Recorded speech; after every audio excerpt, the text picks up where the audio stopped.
This is the test review for Unit 7, Pricing Strategies. The test review is not intended to replace the class presentation of this unit. This is an abbreviated review for the quiz we'll be having on this unit. Price is one of the four elements of the marketing mix: product price, place, and promotion. Price is probably the most important element of the mix because price will determine the profitability of the product, of the organization. It will determine if the company, if the business can continue to exist or will have to leave the marketplace. Price is the value of money or its equivalent placed on a good or service. Price will be determined based on market conditions of supply and demand, but it is essentially determined by the willingness of the consumer to pay for the product. How much do we think a product is worth? Well, in some cases, cologne may cost, customers may be willing to spend as much as $88 for a 3-ounce bottle of this cologne. That's the best example of how prices often are determined based simply on what the customer is willing to pay. Price is the amount of money a customer must pay for a product.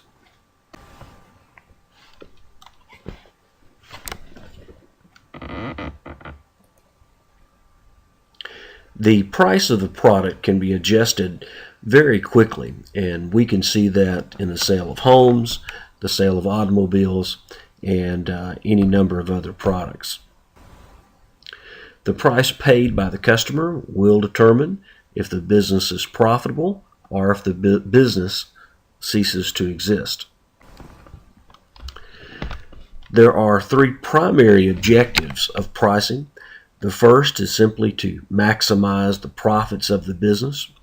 In this case, marketers will study what consumers are willing to pay for the product and charge accordingly. Gourmet snacks are a new product category, these dried meat snacks, and consumers obviously are willing to pay a fairly large amount for that product. This bison jerky is $70 per pound. Other objectives include increasing market share. The business wants to have the highest possible sales volume, which means they'll try and offer their product at the lowest possible price. And some brands of water will use this type of a marketing strategy. Nestle is one that comes to mind. It's a company that tends to sell its product at the lowest price possible, with the intent of getting as large a share of the market as possible. Often the objectives of pricing are to maintain an image of the product. We do, as consumers, often believe that prices equal high quality. Some jean manufacturers, such as Rock Revival and Seven for All Mankind, will use their price as a positioning statement that indicates who their competitors are, as well as who their competitors are. But their strategy, their pricing strategy, is to maintain a statement of quality. And almost at the opposite end of that spectrum, you'll have jean manufacturers such as Wrangler and Faded Glory, who will offer their products at an entry-level price, one as close to cost as possible.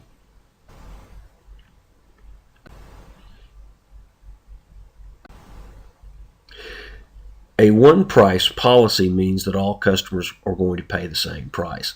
We're simply not going to negotiate the price. Whatever the sticker price is, then that will be the price charged to the customer. And of course, companies, retailers such as Dollar Tree, it's a one-price policy. Flexible pricing means that customers can negotiate for the price. This is common in the sale of used cars. Flexible pricing is also common in furniture retailers and in some jewelry stores, particularly those that are small businesses owned by entrepreneurs. We often find that negotiation is commonplace. A penetration pricing strategy will set a very low price designed to increase sales by emphasizing value. This sort of strategy is done when the brand or the product is entering a market that's highly competitive. It's also can be done to discourage competitors from entering the market as well. Just imagine a laundry detergent brand, a new brand of laundry detergent. It's a very crowded product category, and in order to gain entry, a new brand would most likely have to take a penetration pricing strategy to get a foothold in that competitive market. Psychological pricing refers to the techniques that create an illusion for customers that make shopping easier. It's not $150, it's $149.99.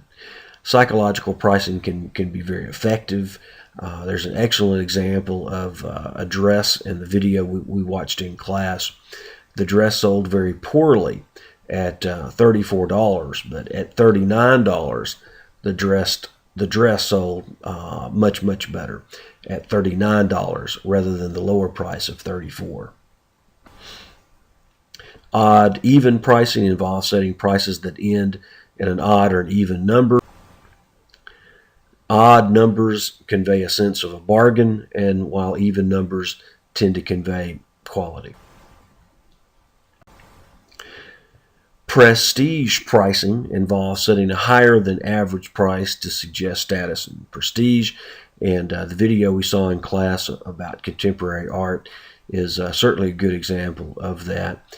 Some of the bottled waters we examined in class use a prestige pricing strategy. Evian water comes to mind, and Fiji water also uses a prestige pricing strategy.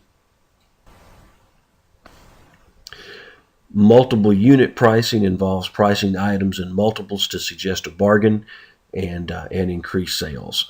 Buy one, get one. Or at Barnes & Noble, buy 2 books, get a 3rd book free. Multiple unit pricing. Loss leader pricing involves providing items at cost to attract customers in the store. This is actually illegal in some states, and it's done in order to prevent larger. It's illegal in order to prevent larger organizations and businesses from driving out smaller small businesses from the marketplace, which eventually, as we reduce the number of competitors in any industry, eventually prices are going to be higher than they should be. But loss leader pricing simply involves something like a gas station having gas at a loss, but with the idea that customers will come into the station in the convenience store and purchase other items that will be profitable for the business. Special event pricing, these are just reductions in price for short periods of time. Many companies are moving toward everyday low prices. It's simply having the same price without having the intention of marking that product down. And that's successful for some retailers, and it's been unsuccessful for others who've tried that. Consumers want to feel as though they are receiving a bargain when they make a purchase.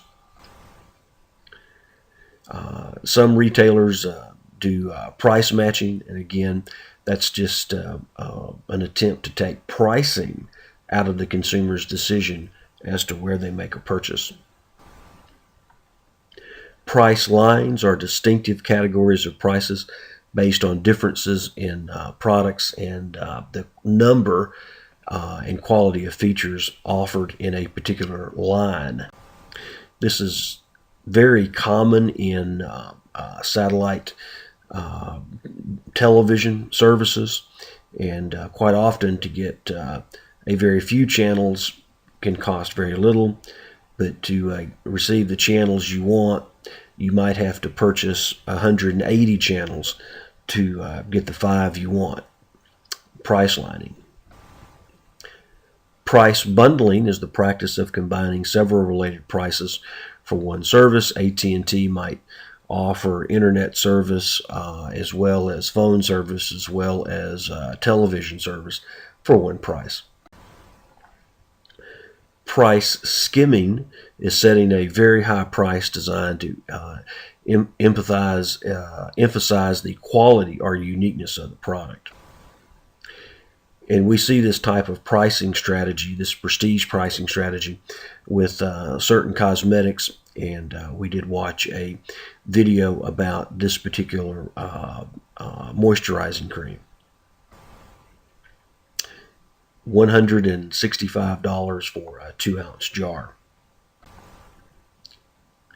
Discounts and allowances are reductions in the price given to the customer.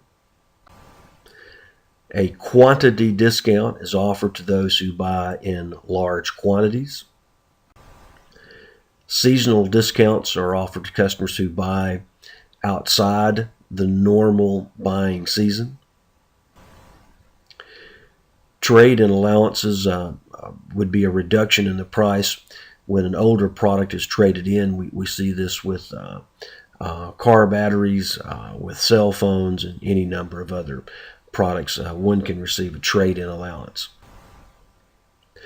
Coupons are a printed certificate that offers a reduction in price. It's a very common sales promotion activity. We'll talk about sales promotion in another unit a little farther down the road. A rebate is the specific amount of money returned to the customer after the purchase has been made. Often these are credited to a prepaid MasterCard or Visa card, or perhaps even a gift card. In order to set an effective price, maximum and minimum prices have to be determined. To determine the minimum price, all production, marketing, and administrative costs have to be determined.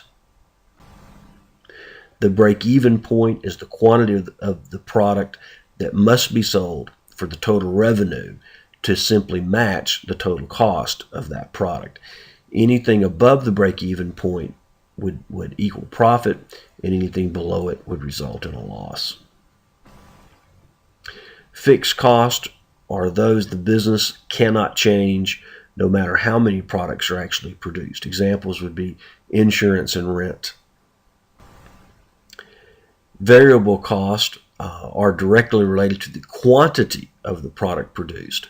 Things like the cost of materials and the number of hours paid to employees to actually produce the product. Those are variable costs. Total cost would equal fixed and variable costs combined. The product price, or the selling price, is simply the product, the price for which the product is actually sold. Total revenue is the anticipated quantity of the product that will be sold multiplied by the product selling price. Subtract all total costs from the projected total revenue, and we'll receive we'll determine a break-even point. The gross margin is the difference between the cost of the product and the selling price. Gross margin, sometimes called gross profit, not to be confused with net profit.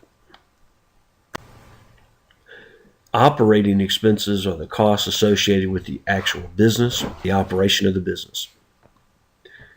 Net profit is the difference between the selling price and all costs and operating expenses associated with that product. That's net profit. A markup is an amount added to the cost of the product. A markdown is a reduction from the original selling price. A sales tax is a tax placed on a retail sale of a product. The government will attempt to prevent unfair competition by regulating the business, by prohibiting unfair pricing, and using taxation to encourage or discourage certain behaviors on the part of consumers. The patent allows the inventor to have greater control of the price charged for the product because the inventor will receive a patent which is good for at least 20 years, which prevents any competitors from making a product like the one the inventor has a patent on. And you might remember looking at the spill-proof dog bowl invented by Charles Bud Pelzer, who recently purchased the old theme park at Dogpatch. And as an inventor with a patent, he's able to maintain the price, which often results in significant profit for the inventor. An increase in the tax on a product makes it less attractive to consumers, and this is why we have taxes on tobacco products. High taxes simply discourage people from using those products. When the government decides to lower taxes on things like alternative fuels or alternative energy sources, this is an attempt to encourage consumers to purchase and use those products. Some pricing strategies are unethical and can be illegal, which can result in fines and negative publicity.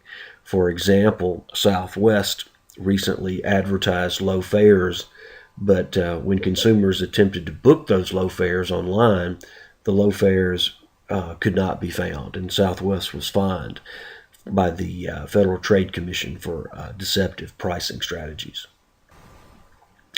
Illegal price discrimination occurs when businesses charge different prices to other businesses with the intent of driving one out of business. Retail price discrimination, on the other hand, is not illegal, and it's been around a very long time, and we see that in the purchase of airline tickets and movie tickets. There's a lot of variable pricing that goes on depending on when you buy and what seat you book, etc.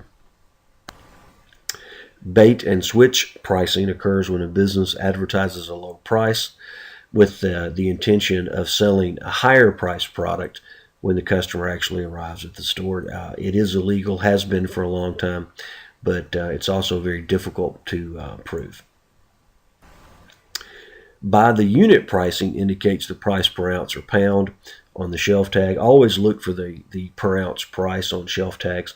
Quite often, smaller quantities can be just as or even less expensive than larger quantities based on the cost per ounce.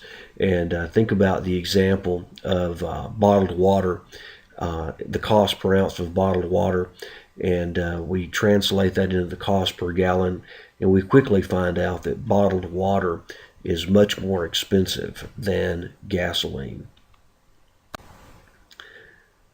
Price fixing can occur when businesses cooperate with each other to set prices, and you'll remember the interesting study about Luxottica, the owner of so many different types and brands of consumer eyeglasses.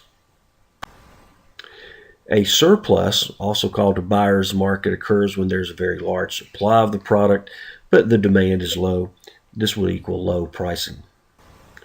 A shortage or seller's market occurs when there's a small supply of the product, and that can be perceived or real, but a large demand, which will often result in a very high price. Elasticity of demand describes the relationship between changes in a product's price and the demand for that product.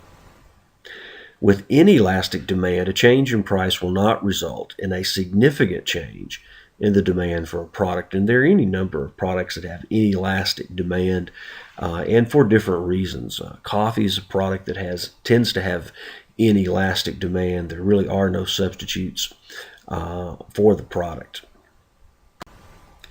With elastic demand, a change in price will result in a significant change in the demand for that product. If the price goes very high, demand will go very low. If price goes very low, demand will go very high. Soft drinks are a really good example of price elasticity. Most products do have elastic demand. Most products will experience a significant change in demand based on the upward movement or lower movement of the product's price. Steak is not a necessity, has many substitutes, so obviously the demand is elastic. Insulin for a diabetic obviously is inelastic. There is no substitute for insulin. If a diabetic needs 1 or 2 or more shots per day of insulin, it will not matter if the price is very low or the price is very high. A diabetic will continue to purchase the same amount of insulin. The law of diminishing marginal utility states that consumers will buy only so much of a product regardless of the price. And toothpicks are a good example of this. We use so few, they're so inexpensive to begin with, that a change in price really doesn't impact demand. And this is also true with salt. We generally use very little salt in our homes, and so if the price doubles or if the price is cut in half, we simply won't buy a 5-year supply of salt. So the demand for salt is inelastic because of the law of diminishing marginal utility. That concludes our review, and your exam will be will occur during our next class meeting.